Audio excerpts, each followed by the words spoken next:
The views and opinions expressed by the host do not necessarily state or reflect those of the company and its management. Furthermore, the views and opinions of the guest do not reflect those of the host, the show, the management, and the network.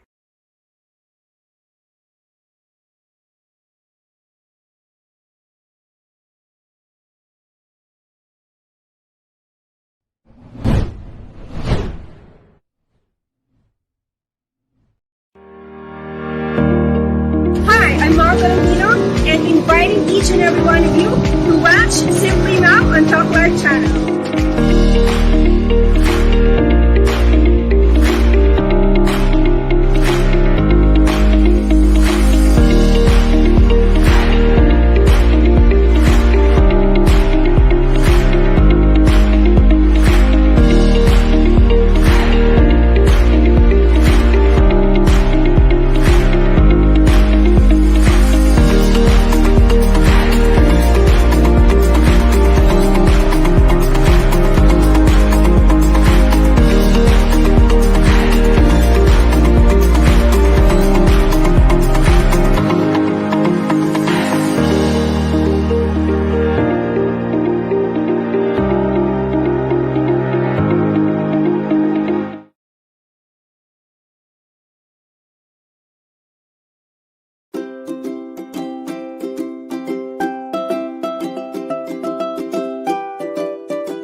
Life is a winding road, no telling where it goes.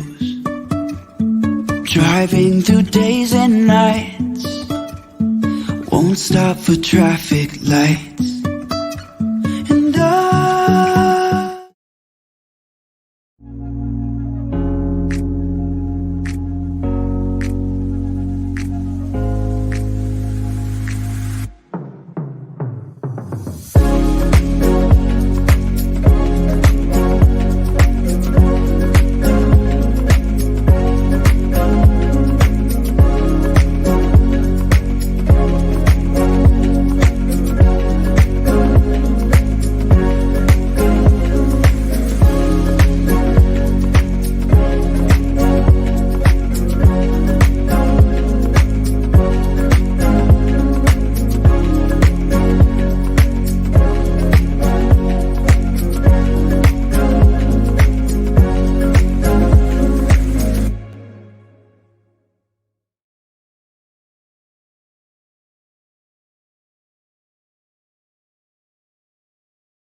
Hello everybody, watch out for Simply Now on Talk Live channel.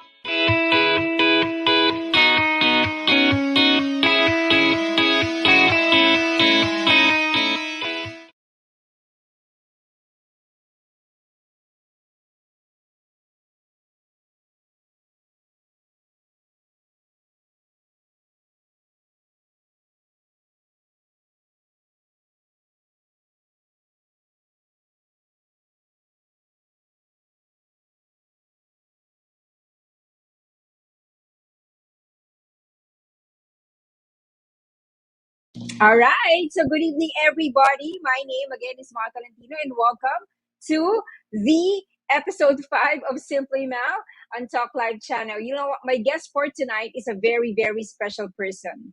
She is a young, driven entrepreneur, investor, owner of Charis Enterprise Belgium, and a recognized international speaker, builder, coordinator of Feast Jewels Europe and Asia. She is a recipient of John Maxwell Trainer Coach certification and that of Leah Brown, Your Voice Power.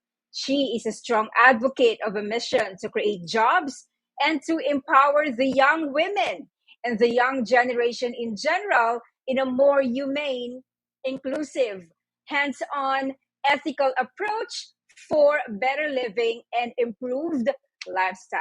A young mother of three. Friends, help me welcome my special guest for tonight, KRYSTLE Aquino-IDAGO. All Hello, right. good evening, Mao. Hello, KRYSTLE. I'm glad to see you virtually. Yes, I'm so happy and blessed to be able to be part of your show. Thank you for your invitation. Yeah, no problem. You're very much welcome. Okay, so how are you doing? Well, basically, KRYSTLE, for the benefit of everybody watching right now, she is in Belgium. How long have you been there, KRYSTLE? This year it will be our 25th year here in Belgium. Wow, gusto ganun 25 years. nakatagal. All right, Yes, so you ganun nakatagal. okay. So you've met your love of your life in Belgium. Yes, we met here. Dito na kami Mm-hmm. nagkita and we built our family here na.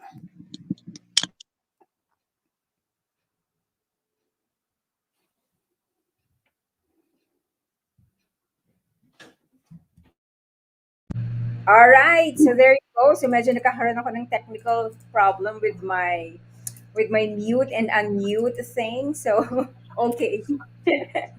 Ayan, so you've been there for 25 years and you've met your love of your life there in Belgium. Yes, and we've been Siguro, married for 15 years. yeah, siguro umpisahan natin doon sa story na how did you bring yourself in Belgium? What happened? Well, yes, well, as usual, we are products of overseas foreign workers. So first, our parents came here. We were left at 6 years old. My parents left us when I was 6 years old. My younger sisters were 5 and 1.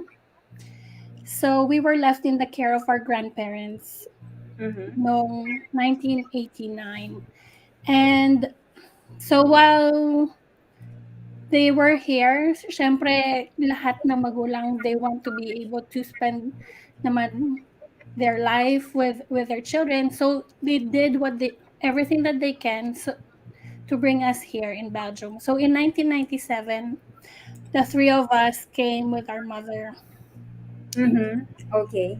So we were separated from them for 7 years, 7 long years. So yung mga pinaka-importante na mga panahon ng kabataan, I was wondering bakit wala akong mommy at daddy na nag-a-attend ng parent-teacher meeting, ng graduation, ng recognition day. But Yeah. yeah, they have better plans for us. Unfortunately, hindi katulad ng ibang mga magulang na nandun present. So that's why I made it to the point. My husband and I were products of overseas foreign workers.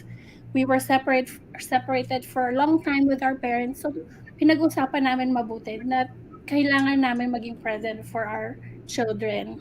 Yeah, and I believe that's the commonality of those people who are separated from their parents. No, who are the parents are sometimes in abroad or Yeah. baliktad.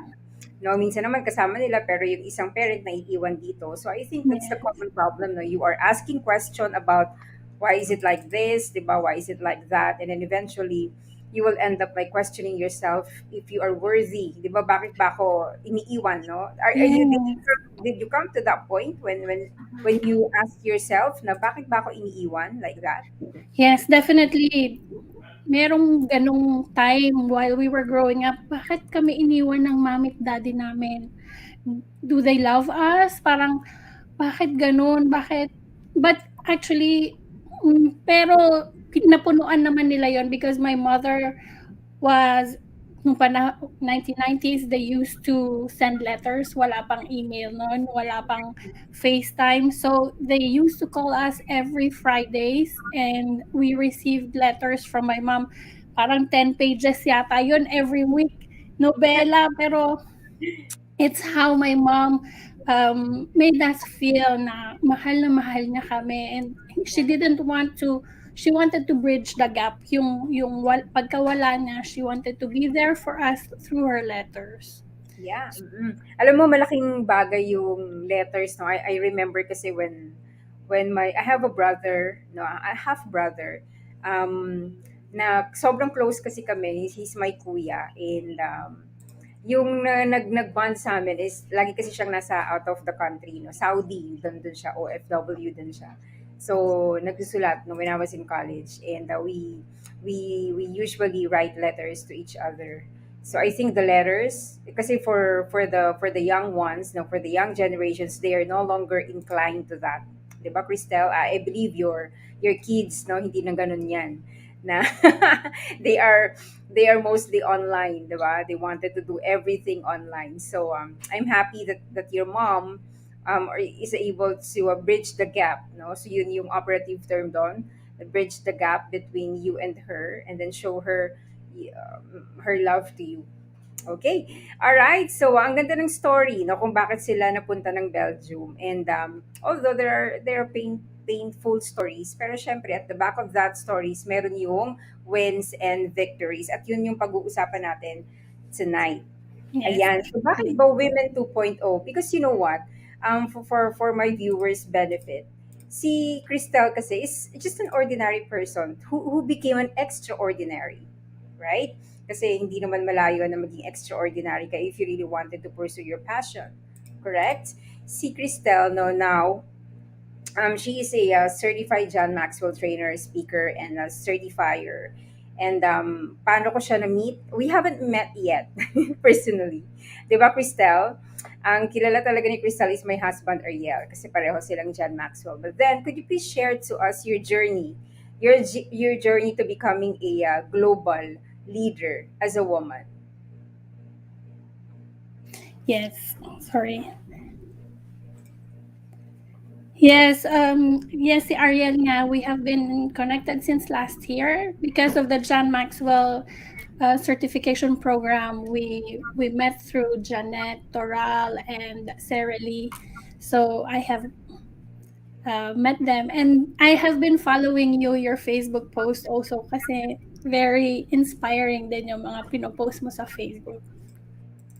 Yeah. So please share your journey to us, you know, as a global woman leader. And kasi syempre hindi naman lahat ng women, or I mean the women doesn't give that chance to be an inspiration, to be transformed like what happened to you, because you're still young. She's just 38 for everybody's information. She's 38, and she's well, I should say that she's successful in her own way. Now, please share your journey to us, Christelle. Well, thank you very much. Um, so we arrived here in 1997 with my sisters. Belgium is in between Netherlands and France. For those who do not know where Belgium is, maliit lang kaming country, and even though maliit kami, we have three um, languages, official languages, which are French, Dutch, and German. Kasi we're also beside Germany. And when we arrived here, wala ka kaming alam na language kundi English lang. And yung English namin, of course, Filipino English nung elementary and a little bit in high school. I was 14 when I arrived here. So third year high school ako noon. I didn't know any French at all. So when I arrived here, talagang hirap na hirap ako. But I am so fortunate because my mom made it to a point that she will be able to help us. She studied French, so she used to translate all my lessons from French to English, and then we will study together. But so we thrive because of my mom's hard work. And yung journey namin is simple. Then I was a student. Then I had student jobs, and I worked as an employee sa hotel. I was in the reception as in a five-star hotel.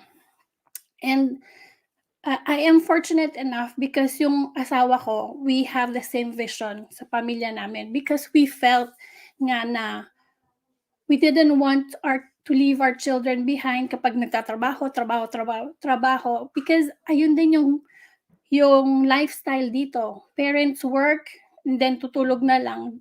They don't have time for their children. Kasi nga, di ba, we want to give the best for our children. But most of the time, we forget our children, even though we want the best for them. So, ayun yung pinagtrabahuhan namin talaga ng asawa ko. And so, after that, when I was an employee dun sa isang multinational company here, 2008 financial crisis came. And at that time, we already were planning to build our family. And nakita namin, paano kung mawalan ako ng trabaho ngayon? So kailangan namin, so we researched, we read books, we were inspired by Robert Kiyosaki and our mentor Bo Sanchez. My husband is mentored by Bo Sanchez. He has a truly rich club for OFW Filipinos. So yun, we kept on reading and learning, and then sabi namin, okay, we will work and then we will build our business. So ganun lang, unti-unti, and I am so fortunate because napakagaling mag-handle ng pera ng asawa ko. Baliktad kami. Instead of me handling the finances, siya talaga yung magaling maghawak ng pera. And we work towards our goal. And then around 2009, I got pregnant, and 2010, I got pregnant with our second child, and at the same time, I was laid off dun sa multinational company namin because we were fearing na mangyayari ngayon because of the financial crisis. So it took 2 years bago talaga nagsabi yung company, we cannot sustain anymore. So we will let 300 employees go. And sabi namin, okay, we prepared for this. Alam natin na mangyayari to. And what we did was, I received the separation pay. And we were fortunate enough that there are people who were giving us information. Because merong isang tao na we really didn't know him. And he said, why don't you start a cleaning business? Noon, sabi nila, mga Pilipino magaling. They were Jews na meron din silang cleaning business. At that time, nagbo-boom yung cleaning business because the government was giving ng help for those who are starting businesses. So sabi nila, start this. And sabi ng asawa ko, why not start this? So we started our cleaning business in 2012. Kasi 2 years, well, it was the time para mag-alagaan ko pa rin yung aking 2 young ones. They were 1-year-old at that time, tapos baby pa. So, okay, we said, mag-ipon pa kami ng konti, and then we learned about this business. And in 2012, we are fortunate enough to start our cleaning business. And from there, we hired one person. And that one person helped us find now we have 150 people working for us. So after 10 years, from one, we have 150 people. And it's because we wanted to give value to others. We wanted to give them, hindi lang kami yung mag-profit, but also sila, because we gave them the financial stability, we gave the high salary, and also yung hospitalization insurance, which hindi obligado sa mga companies na binibigay yon, because it's an extra fee. Instead na i-keep namin, we said no, we're going to give this because we know that our kababayans give everything, all their salary to their family back in the Philippines. So we want them to have that safety na kapag may nangyari sa kanila, hindi sila mag-aalala because let's face it, mahal din magkasakit. Even though if we are here in Belgium, merong help from the government, but still mahal pa rin magpa-hospitalize. So there. Wow, what a journey! No, I love what you said, Christelle, that you give value to the people. No, not just you, not just for your business or for you and your husband, but also you wanted the other people, your staff, di ba? Na kumita din. Di ba? Na Yes. kumita din, and then of course, magkaroon ng trabaho because sabi nga natin, nasa ibang bansa. And being there alone, di ba, ang hirap na kasi nun eh. Ang hirap na nun. And we really cannot understand that at until maranasan natin yon on our own. And I'm really very happy to hear that you really value them. Because Yes. ako, I really value. You know, I value that particular characteristic if you are valuing other people's benefit. And from that journey, Christelle, kasi 'di ba, syempre hindi naman laging winner ka. Hindi naman Yes. palaging paggising mo sa umaga, ako na si Crystal Aquino-Idago, 'di ba? The John Maxwell and all, like that, blah blah blah. Syempre hindi Oh, naman siya ganoon kadali. So yes. could you please share to us some, painful challenges that you had experienced before you made a name into the industry of leadership? Wow. So baka hindi ako nag-prepare ng tissue.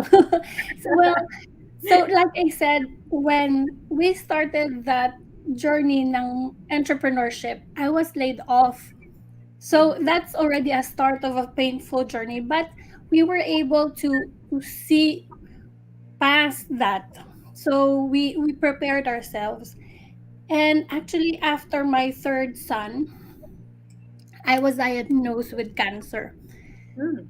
I had thyroid cancer. So 1 year old pa lang yung baby ko, my Mhm. third boy. And yun yung parang, it was 2014 and our business was only 2 years old. So sabi ko, Lord, bakit nangyayari to? Mabait naman akong tao. And well, ang natanggap ko lang is, I'm giving you this trials dahil alam kong kaya mo. And because one day magagamit mo siya to help others. But of course, nung time na yon, talagang umiiyak ako araw-gabi. Sabi ko, Lord, paano 'pag namatay ako, yung baby ko 1 year old pa lang, ako naranasan ko ng walang magulang, but I was able to spend 6 years with them and then ngayon magkakasama kami. What if mamatay ako and I will never see my daughter, walk down the aisle, and I will never see my grandchildren. And I will never see them grow up. Na ayun yung talagang sabi ko, ayaw na ayaw namin na mapagdaanan ng mga anak ko. And but God said, just hold on, have faith in me. But after that, marami pa ring trials because hindi lang all roses and sunlights, because dito sa Belgium we have rain for 260 days. So Wow. Oh my. laging maulan dito, konting-konti lang yung sunny days. And sabi niya, spring will come, summer will come. And even though I had faith, I still fell in depression. Kasi nga merong mga times na parang, Lord, hindi ko talaga naiintindihan. Bakit gano'n? Bakit nangyayari 'to? Bakit there are so many things. But just sabi lang niya ano, just hold on. Just keep on keeping on. Basta manalig ka lang and I am always with you. And that's what I have been holding on to. Talagang I know and I feel na even though lumalayo ako kay Lord, siya rin talaga yung lumalapit sa'yo. Na dahil na mahal ka niya, He is there. Parang yung, have you heard of that story na merong nalulunod in the middle of South Yeah. China Sea? Mm-hmm. Then, sinabi niya, well, sige magdadasal na lang ako para i-save ako ni Lord. Then, Mm-hmm. a boat came. Then, sabi niya, hindi, si Lord yung inaantay ko. Sasagipin ako ni Lord. And then, merong bigger boat came. Hindi, antayin ko si Lord. Parang ganon. Di ba, lumalapit talaga na lumalapit si Lord. But tayo yung problema. Mm-hmm. So, ngayon, when the bigger boat came, sumakay na ako. Dahil alam ko, instead of waiting for God to come, I came with the bigger boat. Dahil sabi ko, this must be God Mm-hmm. knocking in my door, my heart's door. Dahil I have been praying for help, for His guidance, and people are coming my way. And then, so, yun yung mga pinaka mahirap na pinagdaanan namin. Of course, merong mahirap but marami pa rin na magagandang pangyayari. So, I try to focus on the good things. Yeah, I love that, Christelle. No, I love to focus on the good things. You see, for those people who just tuned in, we are talking about the journey of Christelle, and she's been into the rock bottom, diba? Siguro to summarize, no, everything, no, Christelle, if you allow me, um, they were young, no, they were young when they went to the Belgium, to the country of Belgium. They were separated with their parents, and well, they didn't live a beautiful life, no, in Belgium. Syempre pinaghirapan nila kung ano yung meron sila ngayon, and then opportunity came in, and then they put up a cleaning business, and then it boomed from one person to 100, diba? And then they were able to bless more people now, and Christelle has suffered from thyroid cancer. So how are you now, Christelle? How is your health condition? I am cancer free now, Mau. Wow, praise God. Yes, Yeah, praise yes, God. Sabi nga natin, 'di ba, all good things come if you really believe in God, 'di ba? And I love the attitude of, holding on to your faith and holding on to the good things. And I believe your husband is one of the blessings that God has given you. Kasi 'di ba, you've been mentioning him for quite a while, 'di ba? Dito sa conversation natin, yes, he's a good financial keeper, 'di ba? yes. Parang ganun din sa amin ni Ariel, no? Si Ariel yung mas magaling sa finance, no? Kahit kaysa sa akin. And ano pa ba? Well, he believes in you, and I also read your profile kasi siya talaga yung parang nag-encourage you to really, grow personally. Yan. So Yes. pag-usapan naman natin yung personal growth mo, Christelle. Kasi from a very maybe I should say that timid, kasi nakikita ko yung personality mo na siguro shy type ka dati, 'di ba? Hindi ka masyadong sasalita, ganyan. So from that kind of person, no, na ngayon, na kasi I've been seeing your live as well, no, in Facebook. And I really admire, 'di ba? The confidence is there. I mean the content of your life is there. So sabi ko talagang makaka-bless ng mga tao to si Cristel kasi nga very layman, no, may intindihan ng kahit sino, and I wanted to congratulate you on that. Now, from that kind of person who is like timid and been through a lot of things, no, how is Cristel today? I mean, tonight that we are talking. Well, I am on the roll because I know that I have purpose. Before kasi well, hindi naman ako timid. I am very talkative, very friendly. Pero at the same time, I was bullied. So medyo parang na-push back then. But through those trials na yon, yung mga, kasi uso naman din when you're young and then, yun nun, yung mga bullying. Mm-hmm. Pero ngayon, actually, I am on the roll because I know that I have a purpose. Dati akala ko yung talent should be singing, dancing, music, arts. Pero actually, it's so much more than that. And a lot of people say yung talent ko is talking. So, and encouraging others. So, sabi ko, siguro nga. So, I am going to use my talents, Yeah, your gift. Mm-mm. my gifts, Yeah. and abilities para ma-uplift yung ibang tao who are suffering, who are doubting themselves, who lost confidence, who lost Mm-hmm. faith, because Yeah. I believe that we are all here for a purpose. We are Mm-hmm. all here for a reason. And that's why I am on my mission to encourage, empower, and to uplift women and men and young leaders as well to live their lives purposefully.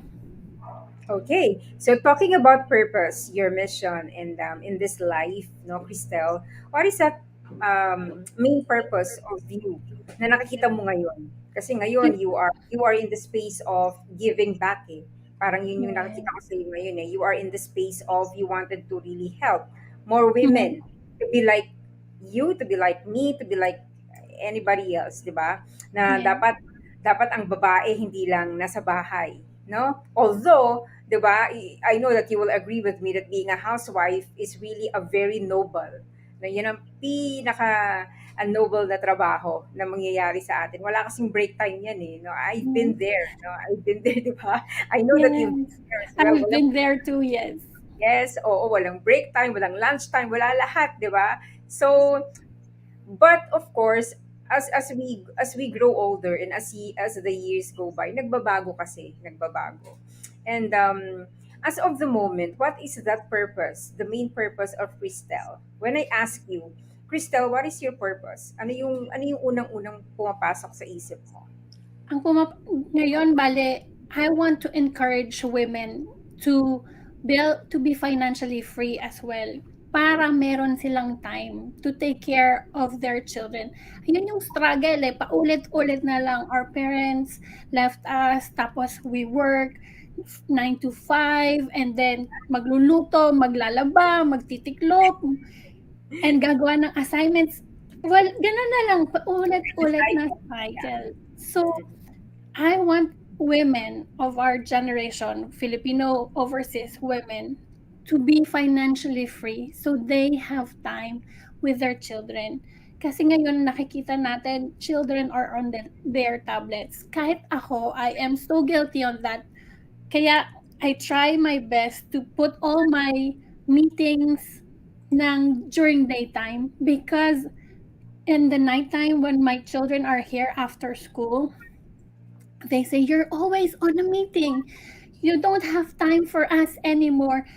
But then, at the same time, di ba yun yung, we want to earn money para sa kanila, but they need our time. So, Mhm. I am on a roll to help women, to empower them to earn more, but with less time, and Mhm. be their own boss.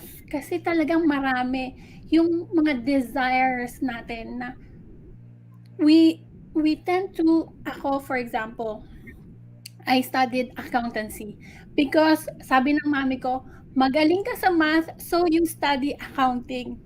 But then hindi din naman most of us do that to make our parents proud, or Mhm. some studies nursing or being a doctor para sa, because it's yun yung line ng family.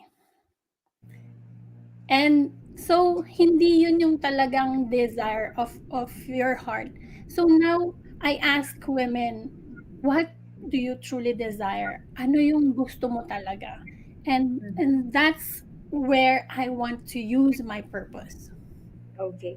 All right, si Christelle, I love that. No, I love that statement. What is your desire? 'Di ba? Sometimes or most of the time kasi we can only do so much. No, for all the viewers out there. Pwedeng kami ni Christelle, magsasanib puwersa kami, 'di ba? We join force to really empower, 'di ba? To transform and to inspire women. But of course, the action is going to be what? the third party, di ba? Sa'yo manggagaling yon, hindi sa amin. And I love that question of Cristel. No, saan ba yung, ano ba yung pinanggagalingan mo? Ano yung gusto mong gawin? What really is your heart's desire? And then from there, maybe Cristel or me or any other women who are watching right now can start, empowering each other. Kasi we need each other. We don't need to work individually. Di ba? We need to join force together for us to be able to what? To shine the light. 'Di ba? Hindi kasi pwedeng ikaw lang mag-isa, 'di ba? Hindi pwedeng ako lang, hindi pwedeng si Crystal lang. Kailangan pag pinagsama-sama yung mga ilaw ng tahanan, maliwanag 'yon. At kapag ka Yeah. nakita na yung liwanag na 'yon, then that would be the beginning of real empowerment and transformation. And I hope that it will happen, 'di ba, na nandito pa kami ni Crystal. Okay.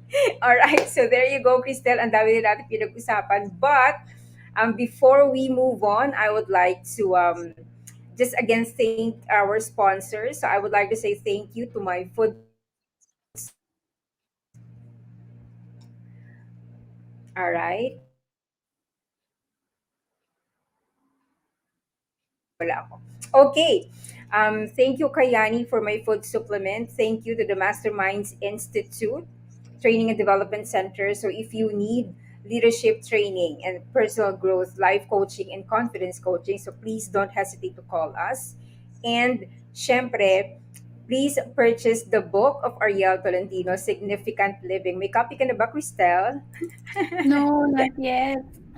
All right, so please purchase the book. It is available in Shopee and in Google. So you can Google that and you can purchase online. So Significant Living by Ariel Tolentino. Thank you so much. And of course, I wanted to promote my free confidence coaching on Monday. So that would be 4 p.m. Manila time. This is free. So you just have to register via Zoom so you can get the link. Okay, thank you so much. Ayan, so Cristel, basa muna tayo ng mga messages dito. Yan. Okay, so sabi dito unahin ko muna si Art. Hi Art, you're watching. So good evening po Ma'am Mau and to your guest, Ma'am Cristel. Thank you Art for watching. Art is from Isabela. Yan, from Isabela. Where are you from here in Manila? Laguna. Laguna. Okay, so we have business partners in Laguna. So I think in Santa Rosa in saan ba yun? Basta Laguna. Okay. My son said hello. Yeah, that's my son, Miguel. And then si Coach Loretta say hello. Good evening, Coach. And she's from Davao City. Okay. Ayan. So good evening sa lahat ng mga nanonood. I know that all of you are here. You just don't nahihiya silang mag-message. But anyway, I want to say thank you to all our viewers. Okay, Cristel, I just want to ask you, in this particular moment of your career, of your journey, what are you still looking forward to? Well, actually, I have a dream to own my hotel and restaurant, Wow. hotel and resort and restaurant. Kasi I remember when I was young, when we were on our vacation, dun ko talaga na-feel yung love. We were creating happy memories with my cousins, aunts, uncles. My grandmother were 10 in their family. So talaga yung time na yon, we remember when La Iya was still dusty. Talaga Yeah. pag pumupunta kami doon, yung buhok namin tumatayo because it was really rough road. Yan, tumayo na yung buhok ko. It was rough road. So talagang, but we enjoyed being there. There were no hotels and resorts there yet.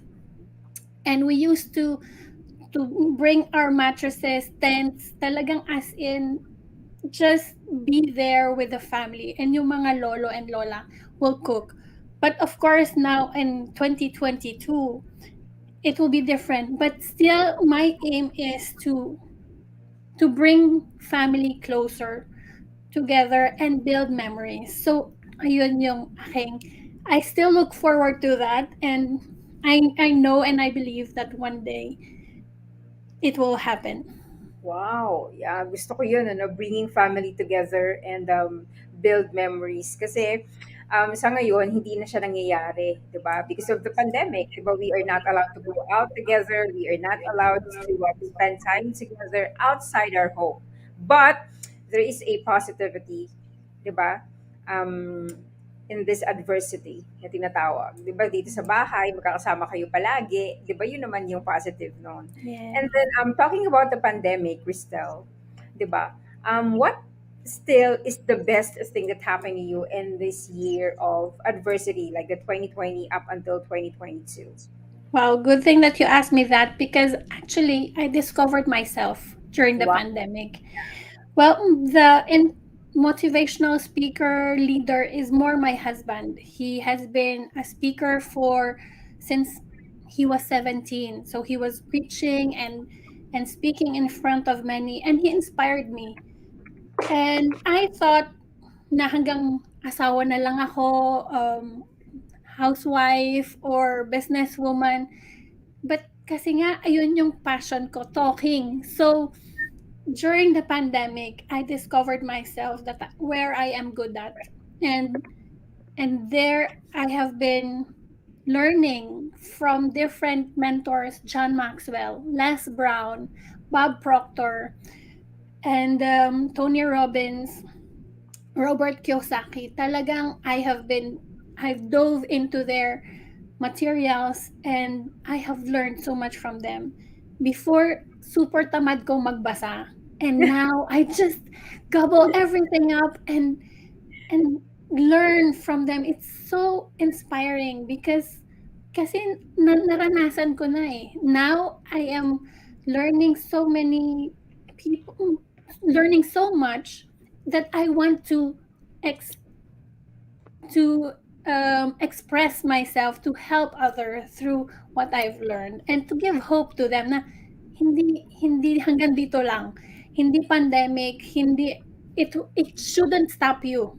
You should thrive through whatever is happening because sa gitna ng kahirapan, sa gitna ng mga problema, there is always this tiny light. Katulad nga ng sinabi mo, where we can go together, can work together, we will shine our light to its brightest. Wow, yes, I agree to that, Christelle.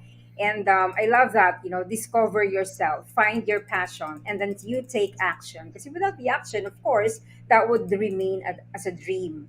Diba? At Yes. walang masamang mangarap, but you have to really make it work.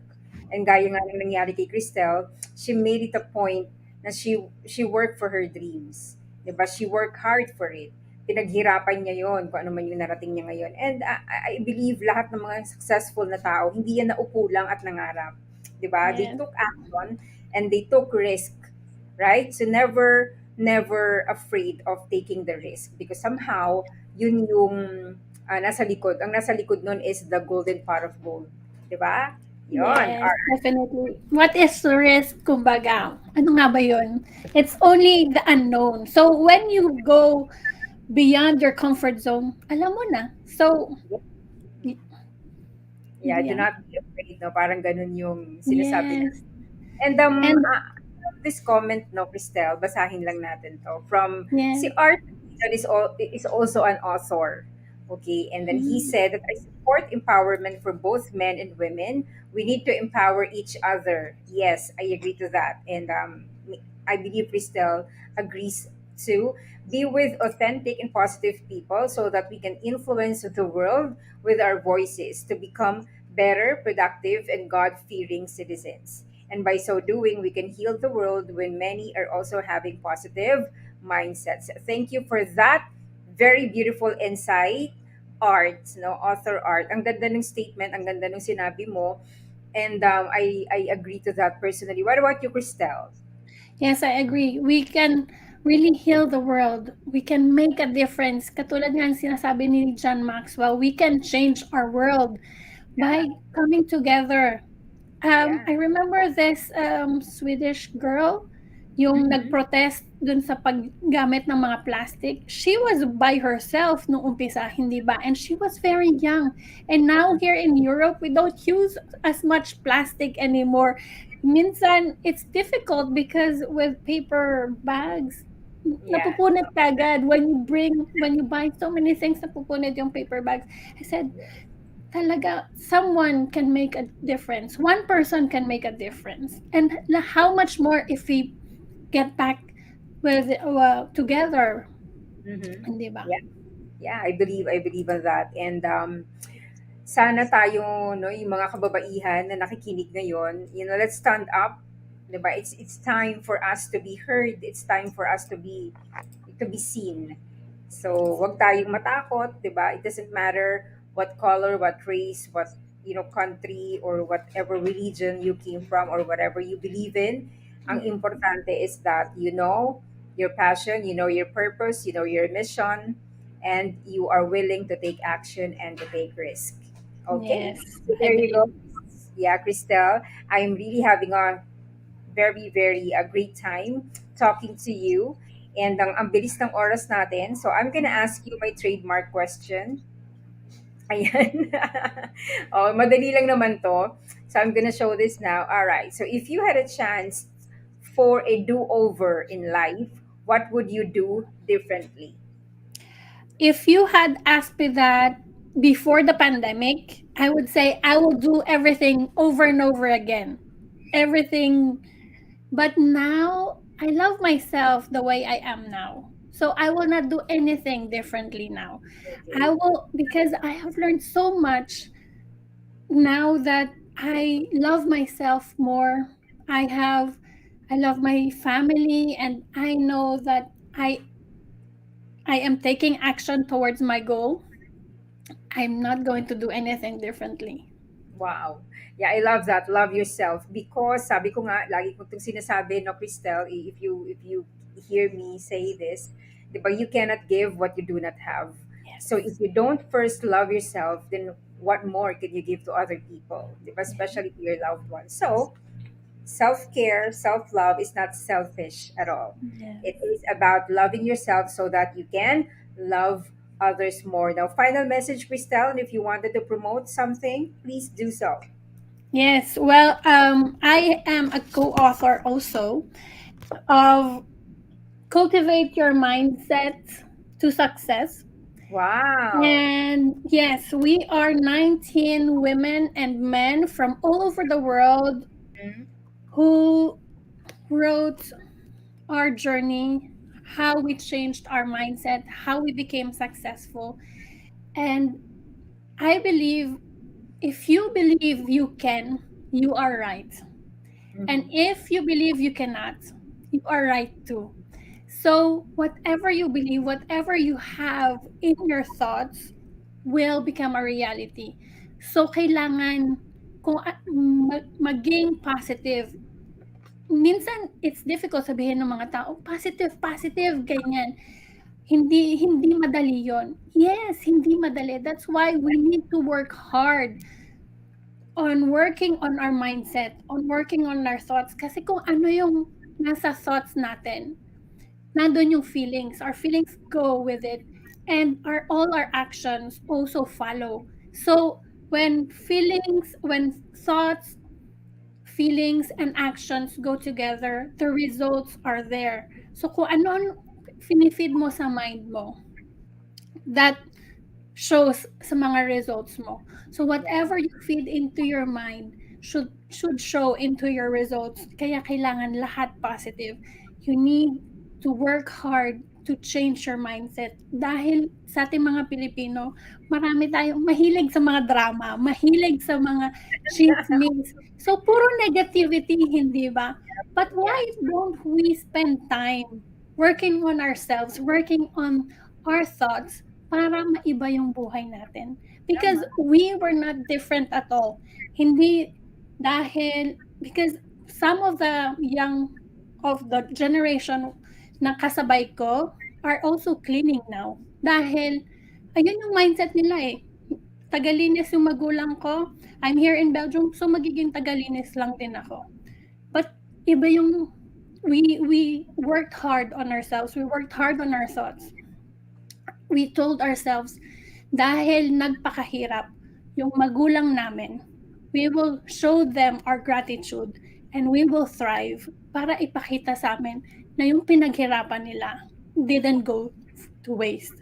So that's why we are here for you, for everyone, to help and to show you na you can do it. If we can, you certainly can do, because we are all God's children, we are God's creation. We all have talents and abilities na kailangan natin to thrive. Nasa atin na lahat. Everything that we need, nasa atin na. Only the how, we live to God, but we need to take action every single day. Yeah. All right. So very well said, Crystal. Thank you for that beautiful message. And I hope that we are able to inspire, transform, and empower all of you who are watching tonight. And don't go away, Crystal. I'll be with you in a moment. All right. Thank you so much. Okay. All right. Ayan, maraming salamat ulit sa lahat ng mga nanood ngayong gabi. And I wanted to share with you my key takeaways for this episode. According to Christelle, you have to discover yourself. All right, I believe on that. You have to discover yourself. You should know. You should know your what your heart's desire. You have to ask yourself, what is my heart's desire? Ano pa talaga yung gusto kong marating? What is what is inside the pureness of my heart? And then from there, dun tayo magsimula. All right. And then if you're able to find that desire, if you're able to develop yourself, then you have to find your purpose and take action. Because without action, even if you have that desire, even if you have that purpose, even if you have discovered yourself, then without taking action, you are not going to go anywhere. Okay? And of course, ito yung pinaka-final na sinabi ni Crystal sa atin. No? You have to love yourself and believe in yourself. Because whatever you feed in your mind, whatever you feed in your heart, that overflows physically. And kung ang laman niyan, puro negativity then basically, negative din lahat ng mangyayari sa buhay natin. All right. So again, thank you for tonight. And do not forget the coaching confidence on Monday 4 p.m. via Zoom. So please register now. It's a free confidence coaching. I seldom give free coaching. So please grab that. Diba? Huwag niyo papalampasin yan. And of course, please grab a copy of my husband's book, Significant Living. It is the bestseller book as of the moment and the best book of the year. All right. So thank you. Thank you so much. And this has been your coach, Mao Tolentino, reminding you each and every day to live with value and never ever let go of your dreams. Live your dreams and take action. Have a great night, everybody. I'll see you again on Saturday, 7:30 p.m. here in Simply Mal at Top Life channel.